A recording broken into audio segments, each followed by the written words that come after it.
Hello and welcome to another vlog. Today I'm continuing my series on the obscure locations of Anglesey.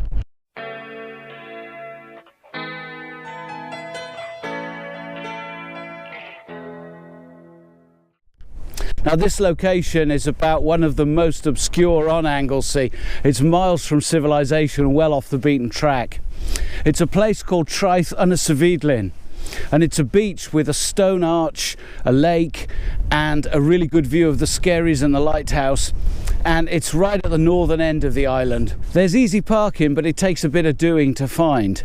So you head up the A5025 from Valley towards Chemyce Bay, and about halfway up there's a turn off. You're down country lanes for about 4 miles and you'll see the car parking area. Now if you're looking to come here, there's a really good website called angleseylist.co.uk which has everything about Anglesey listed on it, and this beach is on it and you can press to get instant directions. It really is a very good website, and yes, it is one of mine. Well, I've just walked down from the car park at the top, got about 1 kilometre still to walk. So this is Traeth Ynys y Fydlyn. Lovely little lake here, nestling in the valley with forested sides. It's a National Trust Nature Reserve, and deservedly so. And as you can see as I swing round, what's going on? There's the sea. And the old tidal island. In megalithic times that was a promontory fort, and of course you can attempt to climb up it, but there's nothing remaining of it. But for a photographer, what a place. Beach, sea, cliffs, lake, forests, pretty much the entire playbook. One thing you should be aware of if you're planning to come here in the summer is the lake pretty much fills up with weeds and there's barely any water visible, so if you are after a water shot, you really need to be out of season. It's only a small beach here, so what I'm going to do is pitch camp, have a cup of coffee, and it's great because I can leave my bag lying around and take a walk down to the water's edge and have a look for some compositions. In fact, I could easily spend a whole day here. It really is something special.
Right, I found my first composition for today.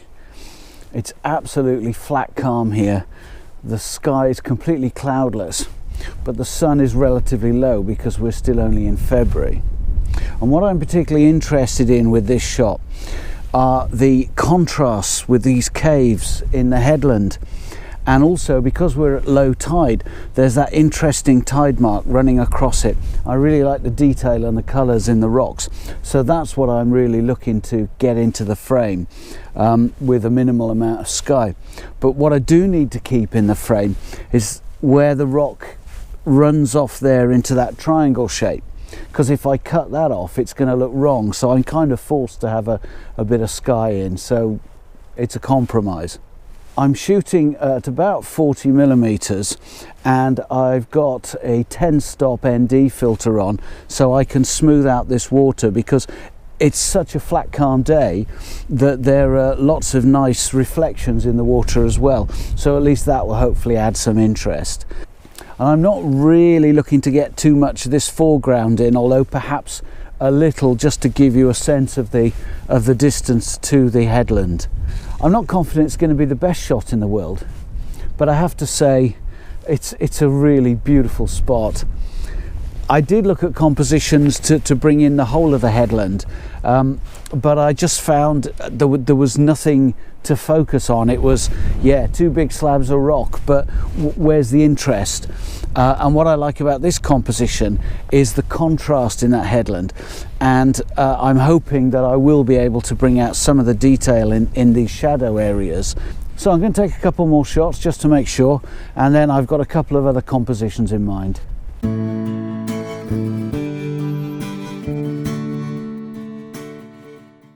So I'm set up now for a shot of the Skerries Lighthouse. You probably can't see it very easily on film because it's right on the horizon. I've got it framed by these rocks here in an L shape, and as I mentioned earlier, it's a flat blue sky today, so I'm minimizing the amount of sky in the frame, and I'm shooting at 70mm, but even with that I've got lots of rock in the foreground. And actually I quite like that. I seem to be turning into a bit of a rock fetishist, but I really like the colours and the detail.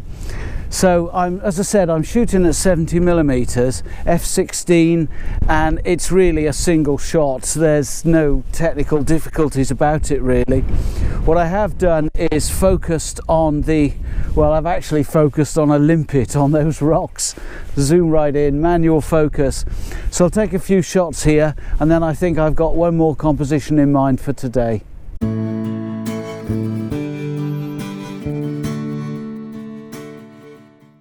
I'm shooting now back, looking away from the beach across the lake, which is what the beach is named after. Ynys y Fydlyn means island of the silent lake. It's a cracking composition, and the light is absolutely perfect. I don't care about the blue sky, there's not going to be much of that in it, but what it's doing is it's lighting up all these dead trees with the bracken underneath, along the tops as well, and then the top of this leading line of this fabulous old stone wall running off up into the valley. I've been shooting at about 24mm, couple of different shots. I've tried a 2-stop bracket, and I've also attempted, because the wind has got right up and it's causing problems, but I've attempted a 30-second exposure to smooth the water out. It remains to be seen when I get it on the computer and do some pixel peeping whether or not the camera was steady enough to get away with it, because this easterly savage beast from the east has been causing me some problems. So I'm going to take a few more shots of this just to make sure, because it really is a fabulous composition, and then have a look around, see if there's anything else, but I think I might leave it at that for today because it's getting cold and I'm getting hungry. I think that's about it for Traeth Ynys y Fydlyn. It's been absolutely fabulous, and if you ever come to Anglesey and are looking to get off the beaten track and have a whole beach to yourself, it's absolutely fabulous. I can't recommend it highly enough. So far, of all my obscure Anglesey locations, this is by far and away my favourite, and I know I'm going to be back here a lot. I hope you've enjoyed it. Thank you very much for watching. If you've subscribed, thank you as ever. I really appreciate it. And if you haven't, why not do it now and join me next time. Cheers.